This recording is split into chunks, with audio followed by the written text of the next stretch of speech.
Thank you. Senator Blunt Rochester. Thank you, Chairman Capito and Ranking Member Whitehouse, for holding this bipartisan hearing on permitting reform. And thank you to the witnesses for attending today. This is about our national competitiveness, our national security.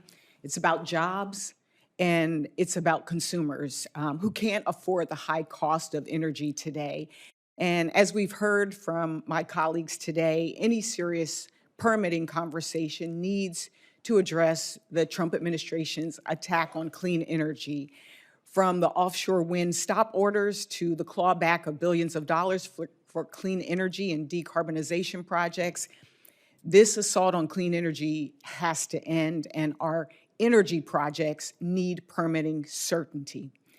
As the second smallest state in the country, Delaware ranks last in energy production often. We produce only a fraction of the energy that we consume, making my state reliant on outside sources to meet our growing energy demands.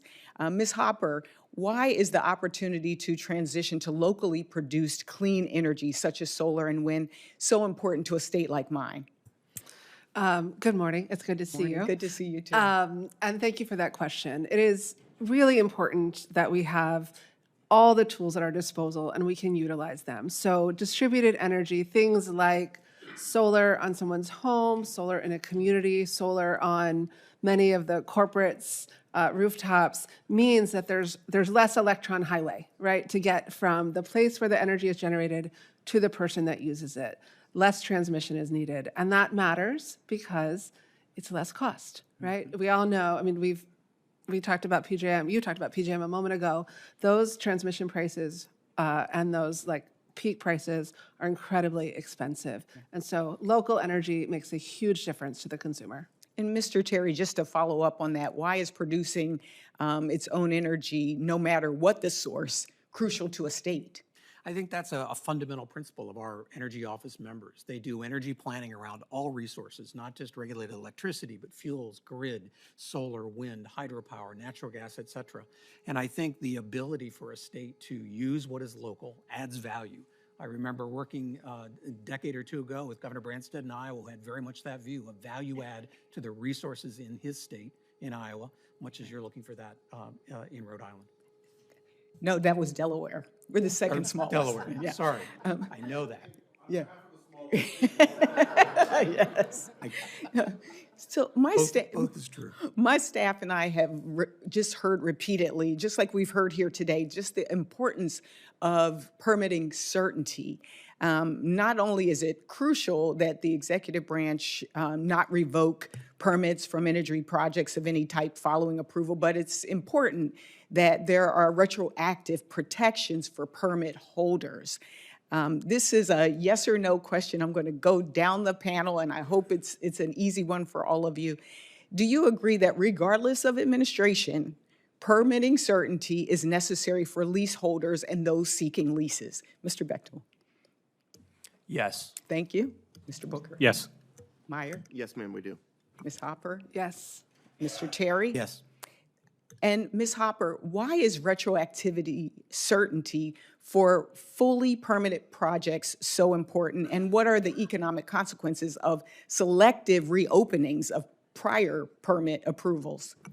Yeah, I mean, it's fairly catastrophic. And if you look at it both from the investors and the developers who are building it, who are represented all along this panel, they have put their capital at risk, right? They have investors that are awaiting returns.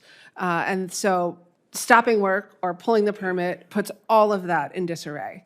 And then you think about the consumers, right? The people like you and I that are just want to turn our lights on at the end of the day when we get home.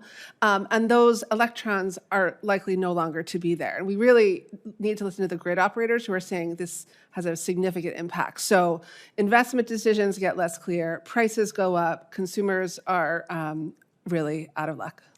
You know, I know all of you are aware that Delaware is a member of the PJM interconnection. For those who don't know, a regional transmission organization that has forecasted steep increases in energy demand across the PJM region. And a recent American Clean Power report found that without new clean energy projects, energy rates in Delaware will increase by as much as 95%. 95% by 2032. This report was alarming to me, and I'm sure it's equally alarming to other PJM states like West Virginia that also are poised to see skyrocketing prices. What type of energy efficiency, Mr. Terry, what kind of efforts should be included in a permitting package to help alleviate the growing demand?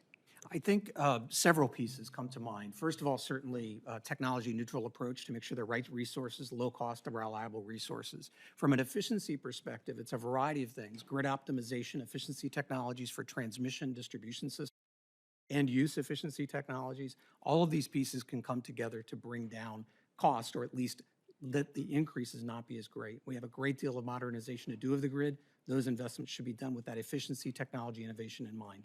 And if there are any other members of the panel that want to add on to that question about what should be included in a package. Anyone else?